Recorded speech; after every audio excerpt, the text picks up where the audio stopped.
Christine Baudillon, bonjour. Vous êtes cinéaste, vous vivez à Montpellier, vous avez réalisé plusieurs films autoportraits autour de musiciens. Vous avez été monteuse aussi sur le film posthume de François Lagarde, Le Rouge et le Gris, et puis Animal Pensivité, qu'on a donc sélectionné pour notre festival à Villévrard Corpus Fabrique.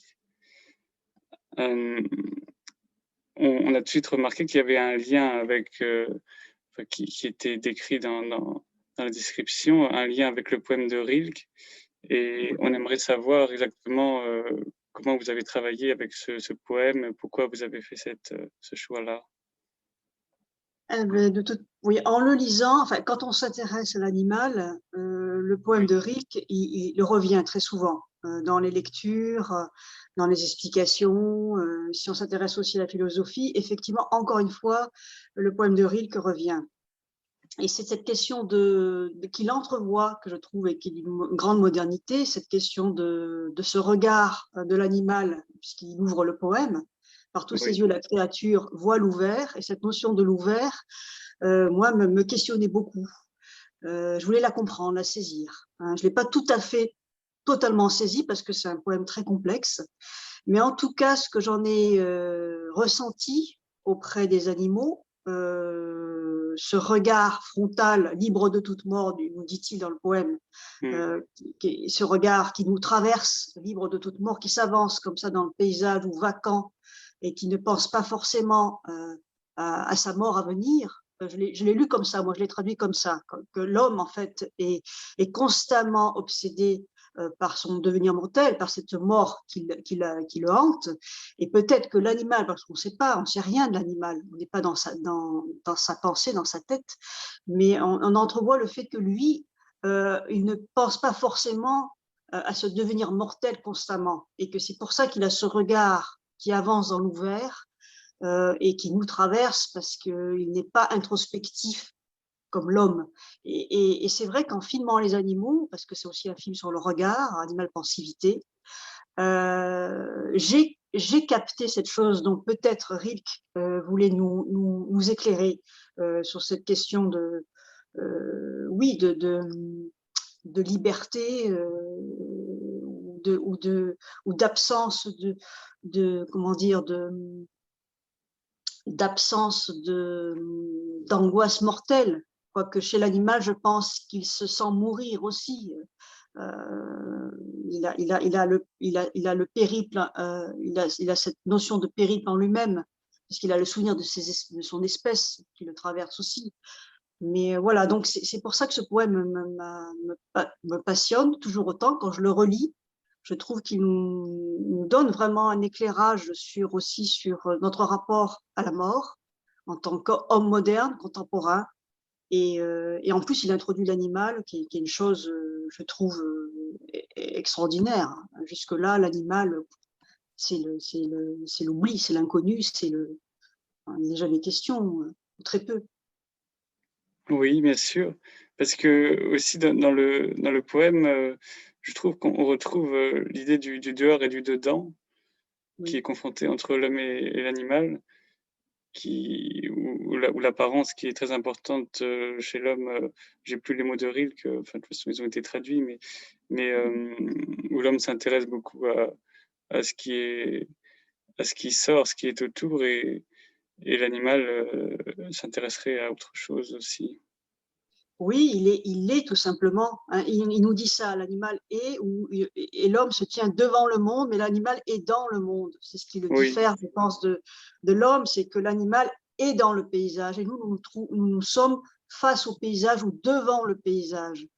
Et l'animal, oui, son contre-fou de savoir que la boue qu'il a sur le pelage, pour l'homme, serait peut-être salissure, pour lui, pas du tout. Donc, il y a sur l'apparence, effectivement, sur le dehors et le dedans, l'animal, il n'y a pas de.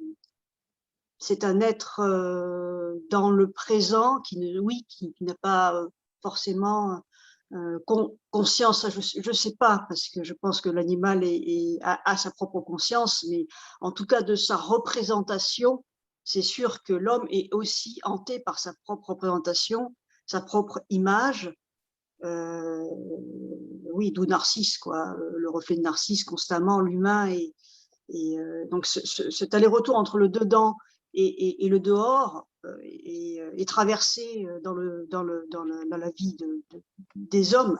Mais l'animal a un autre rapport, je pense, au dehors, hein, parce qu'il est physique, il entre avec son propre corps dans le dehors, tandis que l'humain, je pense qu'il se tient toujours un peu sur le seuil, il me semble. Oui, oui.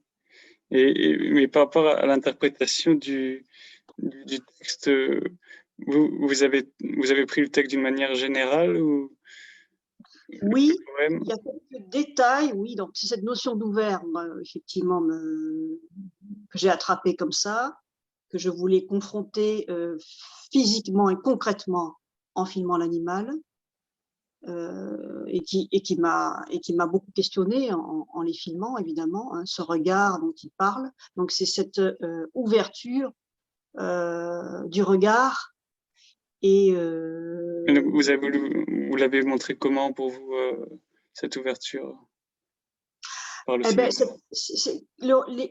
comme c'est aussi un film sur le regard, donc il y a pour moi l'œil où se reflète tout, où se dépose toute chose, est aussi une fenêtre, quelque chose d'une trouée, une percée, une veilleuse. Hein, et pour moi, c'est ça l'ouvert. C'est aussi un mode, une façon d'être, hein, un mode d'existence. Et il y a ce regard si particulier que j'essaie d'approcher en filmant de très près, en essayant d'être au plus près de ce regard et de prendre tout ce qui s'y reflète, y compris la lumière, mais le hors-champ du monde, hein, que l'on voit un peu dans ce regard. Voilà, je ne sais pas si j'y suis parvenue, ça c'est toute la question, mais j'ai essayé de restituer le mieux possible ce regard que l'animal me tend, cet échange, parce que c'est une question de relation aussi. Euh, c'est tout. Alors l'image ne restitue pas le poème, absolument pas le poème de Rick, parce que l'adaptation d'un poème, elle est impossible en fait. Le poème me sert de guide, de sorte euh, de, de souvenir, voilà, dans les mots de Rilke, sachant que voilà, c'est l'impossibilité même d'adapter un poème. On peut pas, c'est l'impossibilité même. Il y a que le texte et le mot qui parle de cette chose-là, qui peut retranscrire l'indicible. Mais l'image, elle est un peu en défaillance par rapport à un poème. Oui, en même temps, moi j'ai lu le poème après avoir vu votre film. Je ne le connaissais pas celui-là. Et, euh, et j'ai retrouvé quand même des choses, des images comme ça, parce que la poésie, c'est quand même beaucoup d'images. Oui, aussi, oui. J'ai vu des liens, j'ai reconnu des choses réellement Oui, sans me forcer. oui. Et Oui, non, non, ouais, ça, ça, ça fonctionne. Le courant passe. Enfin, il y a un oui, lien qui est fait. Et vous n'avez fait que des plans fixes. oui, Euh, ça m'intéresse bien. Enfin, pour moi, c'est la meilleure manière de laisser entrer les choses, de ne pas imposer comme ça la caméra, justement par rapport à la critique de l'homme, un peu qui peut être fait par Rilke, de ne pas donner des intentions comme ça, de forcer les choses. Et, euh, et ça, donc j'imagine que vous l'avez fait dans ce sens-là, c'est pour se laisser envahir par ces animaux. oui, tout à fait. C'est-à-dire que le plan fixe, moi, je ne supporte pas comment dire, de voir la vibration de mon propre corps à l'image. C'est-à-dire que le sujet, c'est l'autre. Et la fixité du plan, ou même le plan séquence, le choix évidemment du plan séquence, c'était rendre justice d'abord au temps, hein, à l'amplitude du temps qui vient dans le plan. Oui, ça c'est très important, le temps Très dans votre film. important, le temps, la durée réelle d'un plan comme ça, et le temps animal, c'est-à-dire des temps animaux, il y a plusieurs temps. Oui, On entre dans leur propre temps, et c'est presque eux qui décident de la durée d'un plan. Après, bien sûr, il y a du montage, mais Mais la fixité permet effectivement, comme vous dites, de ne pas forcer forcément telle chose plutôt qu'une autre, et de laisser le regard un peu voyager dans le plan. Ça permet aussi de… Et le hors-champ sonore, évidemment, qui est très important, hein, j'ai beaucoup travaillé le son, les matières sonores qui sont, voilà, qui nous disent, qui, bien sûr, qui nous révèle d'autres choses que l'image, qui est souvent une focalisation, évidemment.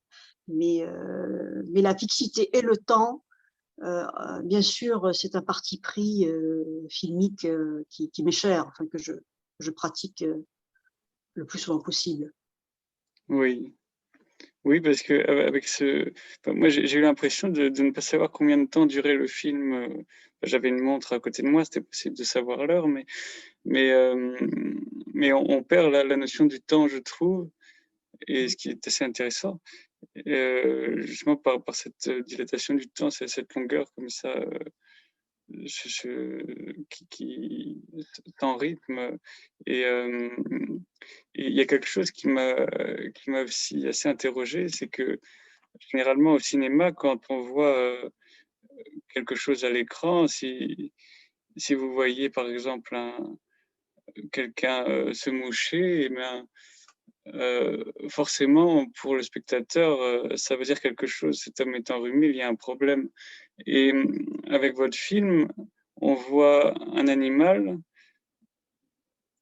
on le quitte ou on le quitte pas, on le verra peut-être un petit peu plus tard, et on se pose pas la question de savoir ce que devient cet animal. Et au niveau du cinéma, ça m'a censé être, je trouve que c'est presque contraire au cinéma où on se demande toujours ce que vont devenir les choses, pourquoi elles sont là. Et là, on perd ça, et c'est intéressant de le perdre. Je suis d'accord avec vous. Effectivement, il n'y a pas forcément une narration. Ce que nous dit l'animal, c'est que cette absence peut-être du narratif aussi, que le cinéma induit tout le temps, la plupart du temps. Et là, on n'est pas dans une forme de narration, on est dans presque le portrait, je dirais, le portrait d'un être, alors celui de l'iguane, ou celui du mérou, ou celui du taureau alto au braque, mais effectivement, on le quitte. Mais comme l'animal apparaît, j'ai envie de dire que c'est presque la force de l'animal, c'est qu'il apparaît et aussitôt il peut disparaître. Je ne sais pas si vous avez fait l'expérience, mais avec les animaux, ce qui est magnifique, c'est ça, c'est qu'ils peuvent apparaître dans le paysage et l'instant d'après, vous tournez la tête, il n'est déjà plus là.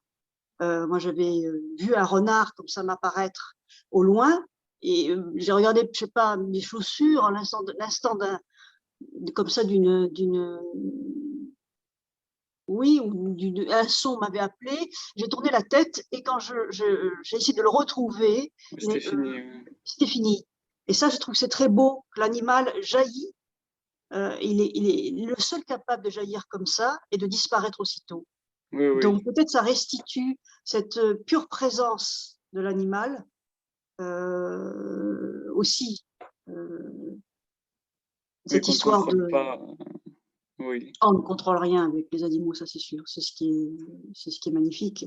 D'ailleurs, la difficulté de ce film, c'était que j'y allais, j'allais dans ces paysages, je ne savais pas ce que j'allais y trouver pour les animaux non captifs, hein, parce que dans ce film, il y a essentiellement, je dirais, des animaux captifs. Parce que pour les voir, les animaux, ben, effectivement, il faut un dispositif, il faut quelque chose, hein, il faut une rencontre, quelque chose qui… Donc, je savais où j'en trouverais, mais c'était pas forcément, ils n'étaient pas forcément là. Et parce que ça s'est passé où Alors, c'est surtout dans l'arrière-pays, là, puisque j'habite à Montpellier, donc on a Oui.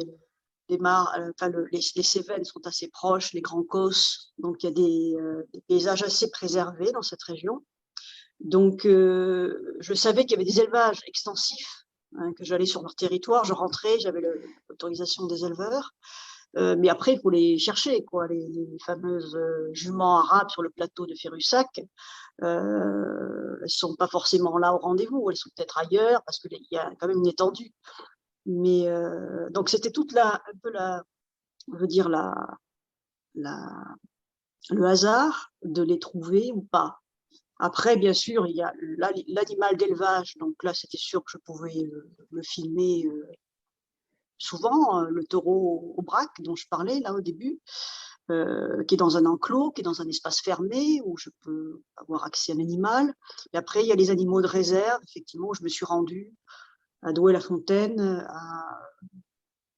voilà, dans les zoos de, ici en région, à Montpellier, ou l'aquarium, enfin, c'est des dispositifs qui permettent de pouvoir voir les animaux. Sinon, c'est l'impossibilité même de partir comme ça, puis avec une armada d'équipements, comme le font habituellement les documentaristes animaliers, qui se cachent, eux. Voilà. Et ce qui est étonnant, c'est qu'avec la caméra qui cache tout le reste qui est autour, on a l'impression que vous avez fait le tour du monde pendant des années. Ah oui, alors que J'ai c'est pas aller l'impression très que ça loin. m'a étonné. C'est ça la supercherie du cinéma. On pense que j'aurais voulu aller sur les terres africaines, la brousse du Kenya, mais non, puis même maintenant, je crois qu'il est difficile, même dans ces endroits-là, les animaux sont parqués dans des grandes étendues, mais pour les voir, oui, il faut avoir les moyens. Moi, j'ai peu de moyens, donc je me rends là où je peux en trouver, et modestement, ce côtoiement modeste, euh, dans ce paysage que je connais bien quand même. Et après, vous avez beaucoup tourné, vous avez fait beaucoup de rushs, oui. Ah oui, bah, j'ai fait ce film sur une durée de 3 ans. Je l'ai tourné sur D'accord, 3 ans quand même, parce que je revenais sans cesse sur les mêmes lieux. Par exemple, la réserve du Gévaudan où on voit les loups. oui. J'y suis allée l'été, j'y suis retournée l'hiver, en restant quelques jours. Donc, c'est des lieux que je repérais comme ça et je revenais. L'aquarium, j'y suis beaucoup allée pour essayer de retrouver le même poisson, le même mérou. Voilà, le, la serre amazonienne aussi de Montpellier, où on peut voir des reptiles, on peut voir des animaux un peu plus difficiles à voir. Voilà, donc c'est des allers-retours comme ça, avec des repérages, des animaux qui m'intéressaient, les ânes par exemple. J'y suis souvent retournée pour les filmer, les chevaux aussi, voilà. Donc c'est Mais vous, votre rapport à l'animal, parce que j'imagine que vous n'avez pas choisi ce thème par hasard, c'est lequel? alors l'animal, moi, il m'accompagne depuis très longtemps, hein, depuis l'enfance. Donc il y a un côtoiement avec l'animal qui m'a pas quitté, même si c'est un animal de compagnie. Par Oui, exemple, je vis avec un chat depuis 17 ans, mais avant lui, il y a eu d'autres chats. J'ai toujours eu une présence animale. C'est une rencontre, moi je pense que ça se joue dans l'enfance et très tôt dans l'enfance. Parce que j'ai un frère et une sœur, ils n'ont pas cette accroche. Enfin, peut-être que si, mais aussi intense avec l'animal, je pense que c'est quelque chose qui vient de loin, enfin même qui vient même avant moi. Hein. Je pense cet attrait de l'animal. mmh, Et je me suis rendu compte que dans les films précédents que j'avais faits, il y avait toujours une présence animale. ah Même si oui, je filmais un musicien, à un moment donné, il y avait l'apparition d'un cheval dans le plan, ou quand je filmais Jean-Christophe Bailly en entretien avec Philippe Lacoue-Labarthe, deux comme ça, deux écrivains, il y avait quand même d'un coup une araignée ou un cygne. Il y avait toujours l'intrusion, enfin disons non, comment dire, le jaillissement de l'animal. Il est toujours là. En fait, je me suis aperçue en revoyant mes films précédents qu'il y avait quand même la présence animale, l'araignée, la cigale. Il y avait quelque chose qui me rattachait toujours à. Et c'est en lisant énormément, effectivement, parce que la question animale me passionne, et elle est passionnante de plus en plus aujourd'hui, parce qu'elle est constamment là. On ne peut plus s'abstraire de cette question fondamentale du sort des animaux.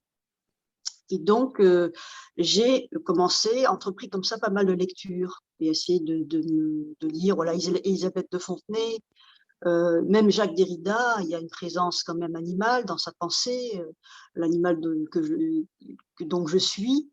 Et puis, les éthologues, Baptiste Morisot et Vincent Després, qui sont les nouvelles figures qui viennent de la philosophie des sciences, qui pensent vraiment l'animal, je trouve, de manière vraiment très intéressante, profonde, vraiment profonde, éthique, politique. Donc voilà, l'animal, il prend dans ma vie encore plus de poids, enfin disons, ça se densifie, quoi. D'accord. Mais vous disiez que c'était dès l'enfance, mais c'était simplement des animaux de compagnie. Est-ce que vos frères et sœurs n'ont pas eu ce rapport intime avec les animaux?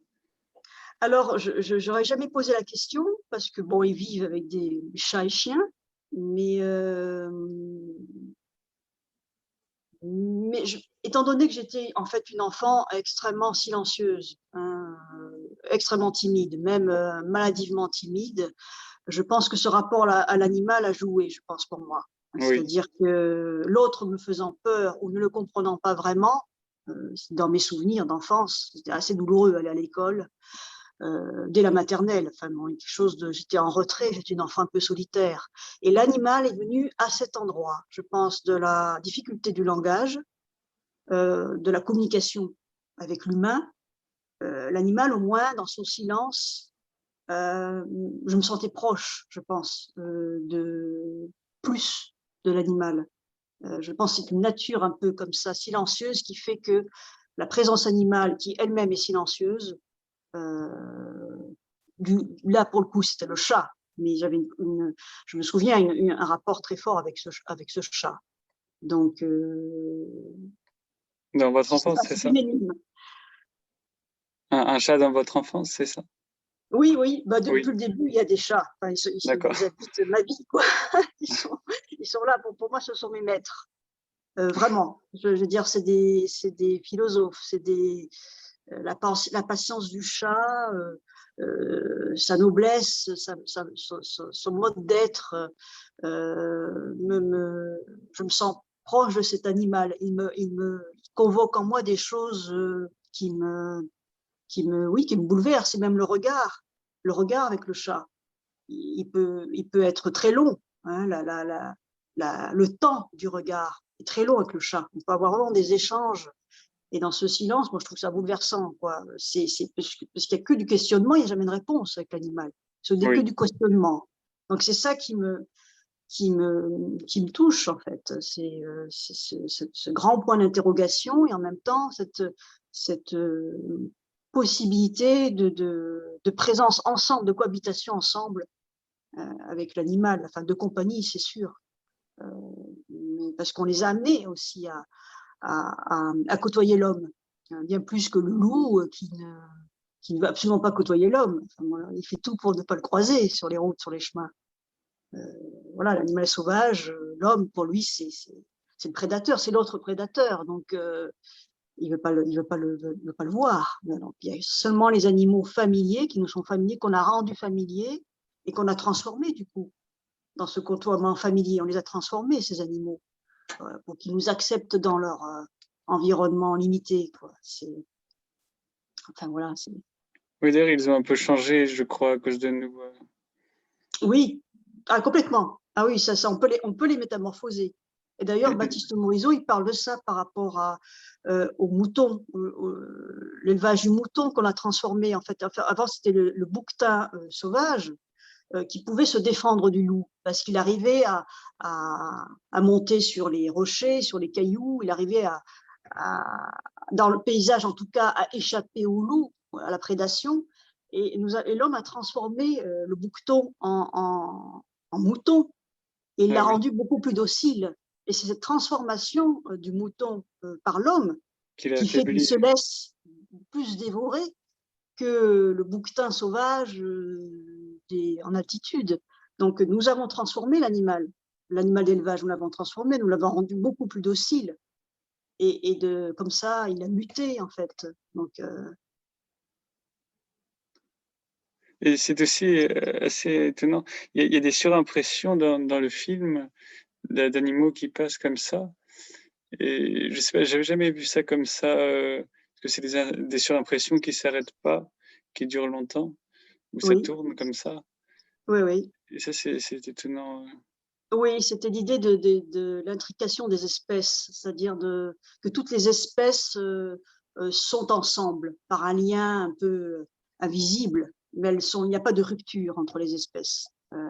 Donc, c'était cette idée de restituer une imbrication comme ça de toutes les espèces et aussi l'idée d'une sorte de rêverie aussi. Alors peut-être la mienne, de ce côtoiement entre le lémurien, effectivement, je repense à une surimpression, le lémurien avec les poissons, comme ça, il y a cette idée de flottement où tout est en suspens, comme ça, dans l'espace, où il n'y a plus de gravité, où la pure pensée, parce que j'ai essayé de ce terme de pensivité, justement, emprunté à Jean-Christophe Bailly, cet état de pensivité, de cette pensée pensive, en fait, et pas cette pensée pensante, où on est dans un état un peu oui, bah, encore pour rejoindre Rick, de ce regard ouvert, où il n'est plus question d'introspection, mais où la pensée est comme un fluide, quelque chose de presque liquide, comme la rivière. Et donc, ces surimpressions, en plus, bon, la surimpression en cinéma, c'est quelque chose de très, très ancien.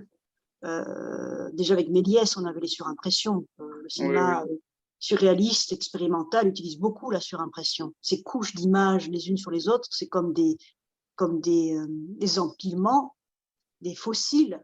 Il y a aussi cette idée de fossiles, de choses qui s'accumulent dans l'image et qui dialoguent euh, entre eux, quoi, des sortes de conversations. Et aussi, la surimpression, elle me permettait de restituer, enfin d'être le pendant des reflets sur la vitre. Parce que dans ce film, il y a aussi des animaux qui se tiennent derrière la vitre, comme le loup à crinière ou les lycaons, la danse des lycaons qui tourne comme ça. oui. Il y a une vitre, en fait, qui nous sépare de l'animal. Ça, Ah ce sont oui, des, voilà. Et il y a des reflets qui viennent se poser sur la vitre, une sorte de hors-champ comme ça, qui viennent se poser dans la journée sur les vitres. Et je voulais aussi restituer un peu ces doubles images, quoi, ce hors-champ et ce champ ensemble. Parce que les reflets qui se déposent sur une vitre, ça amène du hors-champ aussi. Et donc la surimpression était un petit peu en miroir de ces plans, en fait, de vitre, en fait. d'accord. Et à un moment donné, je crois que c'est des loups qu'on voit de très loin à ce moment-là. Et je sais pas comment vous avez fait parce que alors vous avez laissé la caméra sans bouger pendant très longtemps, mais la saison change totalement. Oui, là Techniquement, aussi, c'est un vous avez fondu fait quoi? enchaîné. C'est un fondu enchaîné. Alors, je suis allée filmer ces loups l'été et je me souvenais exactement où j'avais mis la caméra, la hauteur de la caméra, le point de vue. J'avais complètement repéré. J'avais en mémoire le, la disposition de la caméra, son lieu. Et je me suis dit, tiens, je vais exactement revenir en hiver, me mettre à l'endroit du plan en été, essayer de retrouver ce cadrage. Et bon, la mémoire est formidable, puisque je me suis dit, mais tiens, j'ai quand même une bonne mémoire, puisque je me souvenais, je n'avais pas pris des mesures, hein, je n'avais pas mesuré au sol, ni fait des marquages. Donc, il y avait cette histoire de mémoire m'a intéressée aussi. J'espère que je ne vais pas me planter. Je vais essayer de refaire le même plan d'hiver. Et donc, en filmant longtemps, effectivement, j'ai pu faire ce long fondu enchaîné, qui est très long aussi, que j'ai choisi long, pour qu'on passe comme ça de l'été à l'hiver, imperceptiblement, le paysage se métamorphose.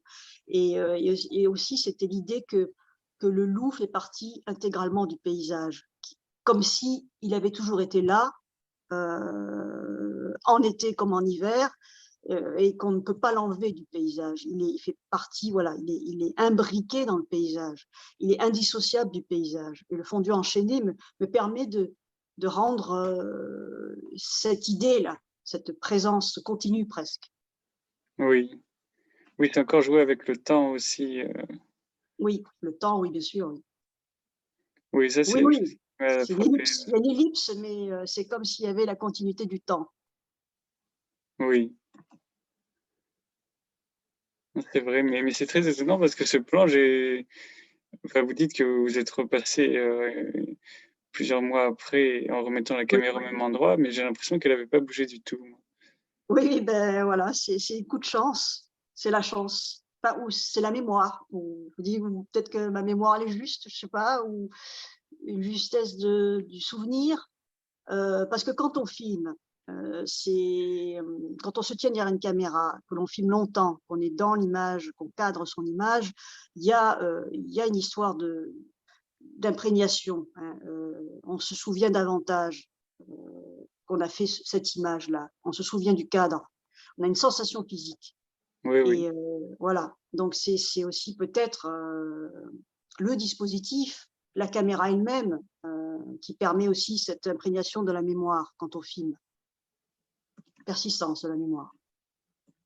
oui, bien sûr.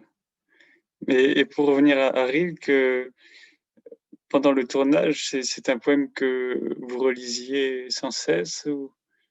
Alors non, je le lisais de temps en temps, heu, pour me le oui, pour l'avoir en mémoire, ouais, encore une fois, mais pas je l'avais pas sur moi en tournage, non. Non, quand je suis dans l'image, je suis dans l'image, j'ai envie de dire et presque le texte, il est à côté, c'est autre chose, c'est un autre monde. Mais je le lis, je le relis ce poème souvent, heu, parce qu'il est, je trouve il a une densité, il a quelque chose je comprends pourquoi on est beaucoup écrit sur ce poème, dont aussi le philosophe, allemand Heidegger, mais lui, il l'a lu d'une autre manière. Mais il m'accompagne, voilà. Il n'est pas constamment là, mais il m'accompagne. Il me permet d'y repenser, de me dire, oui, Rilke, il a décidément entrevu quelque chose de fondamental quant à l'animal. Euh, les fleurs et les fontaines, qui sont aussi libres de toute mort parce qu'elles sont comme éternelles. Je trouve cette idée du devenir animal sans cette obsession de la mort importante pour l'homme, pour qu'il puisse vivre autrement, en fait, quelque part, qu'il puisse penser sa vie autrement que toujours comme ça, constamment sur lui-même, cette sorte d'autocentrage un peu lourd et pénible, que l'homme contemporain a davantage développé en plus. Euh, Oui, et se raccorder à l'animal, moi je trouve que c'est essentiel, vraiment. Aujourd'hui, davantage. oui. Une dernière question encore peut-être, après vous pourrez rajouter autre chose si vous voulez. Euh, Parce que ça m'intéresse bien cette interprétation à partir d'un poème, enfin à partir d'un texte en tout cas. Et je me demande, parce que là, dans ce que vous me dites, vous êtes intéressé aux images du poème, mais au sens surtout de ce que vraiment ça voulait dire. Mais est-ce que dans votre interprétation, vous avez peut-être étudié aussi, comme vous avez travaillé avec des musiciens, la musicalité des mots ou d'autres Oui, choses complètement. sensorielles, oui. Oui, oui, oui, c'est tout à fait, c'est vrai ça. Oui, Oui, le rapport à la musique, le musical, bien sûr, est très présent dans le film. Ayant filmé pendant de longues années, effectivement, des musiciens, mais un certain type de musiciens, justement, des musiciens qui ont cette défense de la composition spontanée, ils ne sont que essentiellement des improvisateurs, qui sont dans l'improvisation libre, ce sont les musiques dites improvisées libres, ou musiques improvisées, on les appelle, dans le champ musical. Et c'est justement ces musiciens-là, essentiellement, qui m'intéressaient de filmer, parce qu'ils sont dans une sorte d'écoute, comme ça, hypertrophiée, puisqu'ils sont obligés d'écouter l'autre, euh, puisque c'est souvent un premier accord, une matière sonore qui ouvre tout le reste, et répondant ou pas, la conversation n'est pas écrite, Il n'y a pas de pupitre, il n'y a rien de composé, c'est dans l'instant. Et ces musiques m'ont beaucoup passionnée pendant de longues années et je continue à les écouter, à les entendre, à aller voir des concerts avant qu'il y ait le confinement, mais c'est des musiciens que je côtoie, que j'aime bien côtoyer, ils sont dans une expression libre. Ils défendent ça dans leur vie de musiciens. Et en filmant les animaux, oui, la question de la musique, elle est centrale puisque je pense qu'il y a une composition musicale il n'y a pas plus grand musicien que la nature ou musicienne que la nature. C'est difficile de se, comment dire, de se mesurer au chant des oiseaux quand on est un musicien messian à essayer de retranscrire comme ça euh, le chant musical des oiseaux. Mais Oui, quand on les entend, il y a quand même quelque chose d'une presque d'une justesse alors d'un équilibre incroyable dans la composition spontanée aussi. Ce que j'aime, il y a par exemple un passage, c'est entre les grenouilles rieuses et les oiseaux. Et je me souviens en filmant ces grenouilles, le chant des grenouilles dans cette petite mare, et la présence des oiseaux qui répondaient presque à ce chant des grenouilles. Il y avait quelque chose oui. d'une articulation musicale et d'une orchestration incroyable et d'un équilibre surtout. Ça me fascine beaucoup, la musicalité des animaux. Quoi. Et après, bon, bien sûr, j'ai essayé de monter les parties qui m'intéressaient au niveau de leur rythme, la mastication des ânes, par exemple, c'est une matière sonore, il y a un rythme aussi. Il y a aussi le souffle, les respirations. Il y a des choses très belles. Il y a une musicalité même dans la matière, le déplacement des sabots au sol. Il y a des sons dans les graviers, dans les cailloux qui sont très. C'est très musical. Enfin, pour moi, c'est très musical. Donc, il y a. Et en montrant ce film à pas mal de musiciens, ils ont entendu une musique. Donc, Oui. voilà, ils l'ont trouvé très musical. Donc, je suis contente que vous parliez de musique parce que c'est vrai que j'y ai cherché aussi ce rapport musical dans toutes ces matières sonores entremêlées les unes avec les autres. Oui, puis même le silence, de toute façon, est très lié à la musique. Donc, Oui, oui. euh, enfin, dans la mesure où vous vous intéressez au son, ça devient forcément musical. Oui, oui, oui, oui, la passion du son. Oui, ça, c'est chez moi, elle est très forte, elle est de plus en plus importante même. Euh, le son, c'est tellement riche. C'est l'image, bien sûr, elle est riche, mais le son, alors là, c'est infini. C'est quand on est dans cette et puis cette qualité du silence, effectivement, elle devient rare.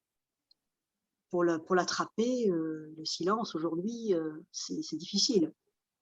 Donc, il n'y a pas forcément silence, parce qu'il y a toujours de la matière même dans le silence. Même dans le bruit d'air, il y a du son. Des particules comme ça en suspension qui font le son aussi, le frottement des particules. Mais oui, le son, bien sûr, ouais. Le son est important. Ouais. Mm, mm. Oui, mais enfin, tout ça, ça participe à votre film, je trouve. Pas tout va dans la même direction de départ.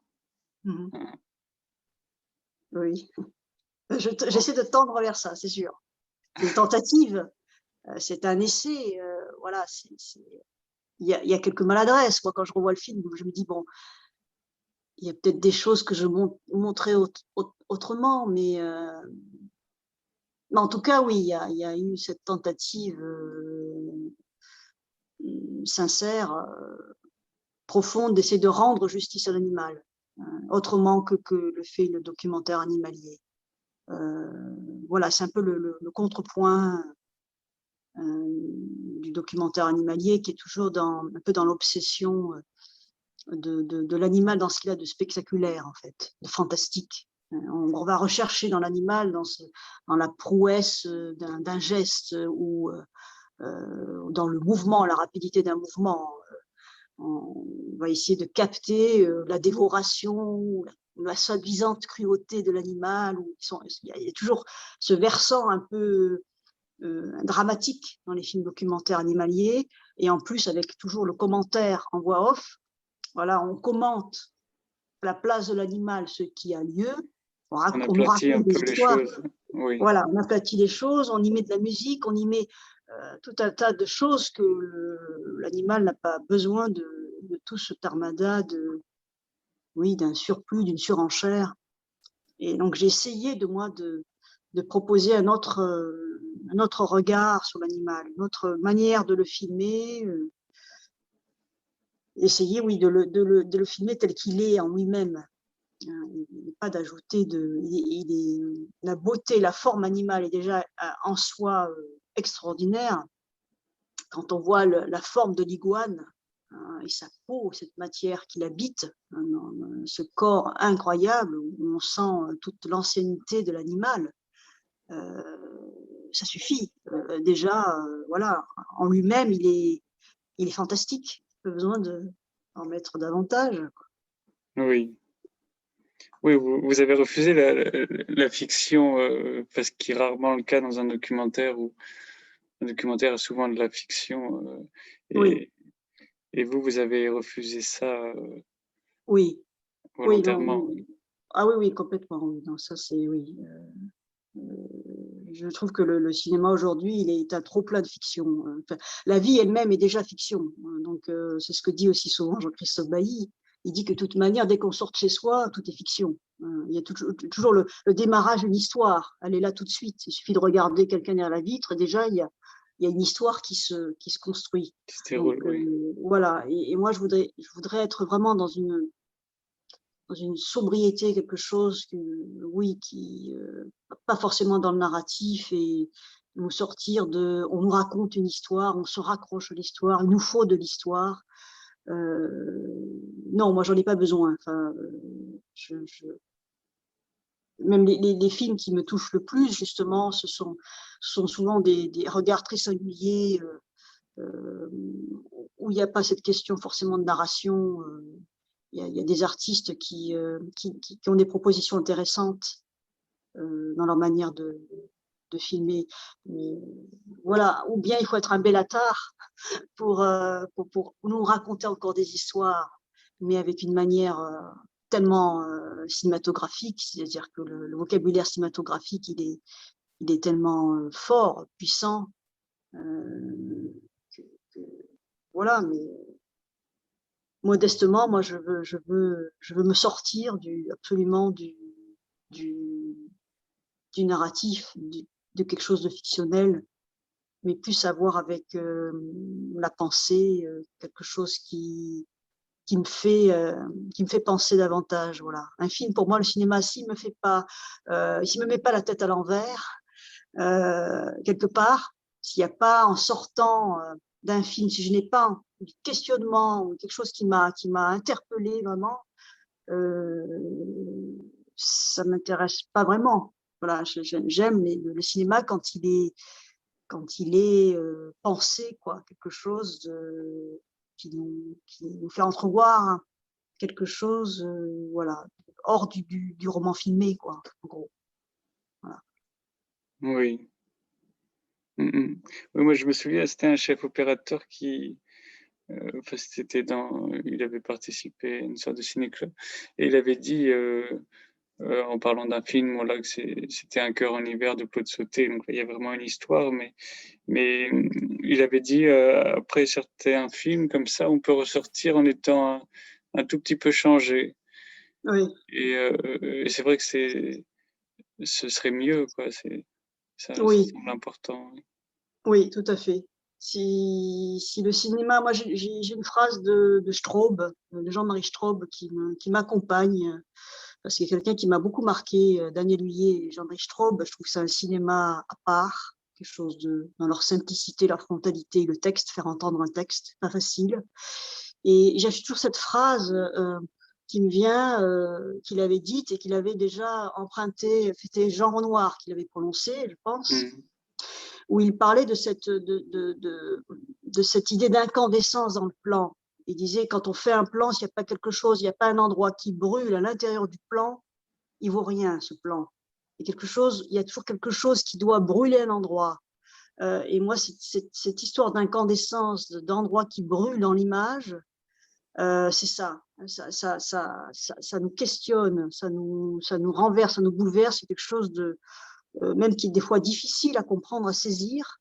Mais quand le cinéma va dans cette direction-là, oui, moi je suis complètement fan de ce genre de proposition, quoi. C'est pas tout de suite donner quelque chose qui nous questionne, qui nous amène ailleurs et qui nous habite longtemps après. Quand on a vu un film, si celui-ci s'est imprégné comme ça et on y pense longtemps après, comme Persona de Bergman ou quasi tous les films de Bergman, c'est quelque chose de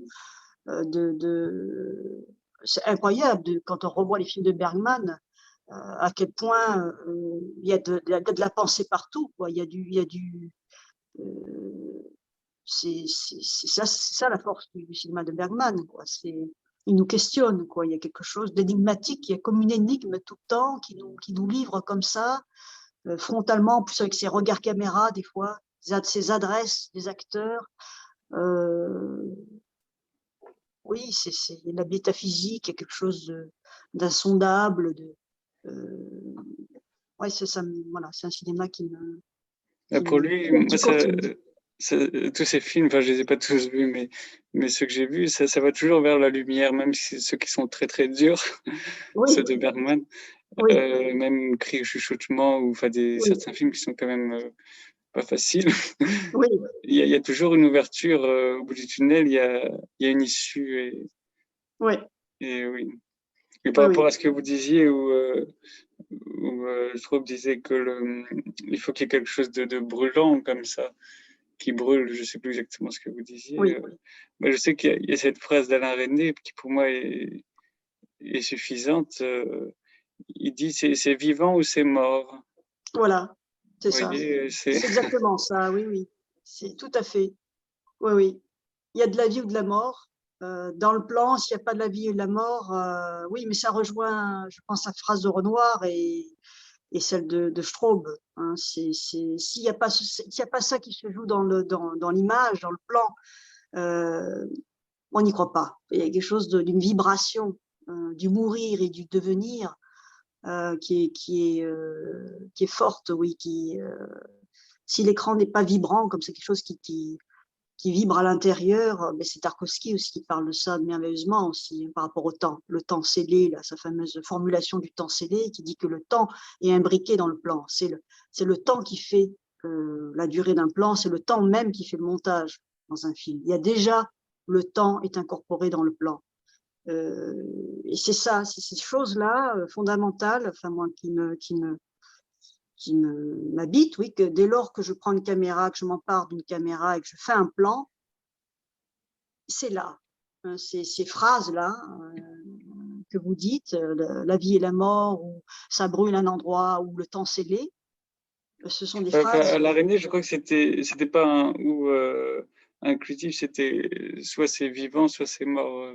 Ouais, C'est juste ou c'est raté, quoi. c'est raté, ouais, C'est oui, là où oui, enfin, c'est oui ou ouais, oui, non. oui, c'est là ou c'est pas là, quoi. Ouais. Mm, Oui, oui, mais ça se joue, bien sûr. Mais on le sent, je crois, que même le spectateur, je pense qu'il doit le sentir, ça, quand il voit un film, ce qui se joue dans l'image. Il y a quelque chose de, je crois, je suis persuadée de ça, enfin, je sais pas. oui, oui, je pense qu'on on ressent forcément les choses, on est tous pareils, oui. Mm. Oui. Bon, bah, écoutez, merci beaucoup, c'était Ah très ben, merci agréable. Gaëtan.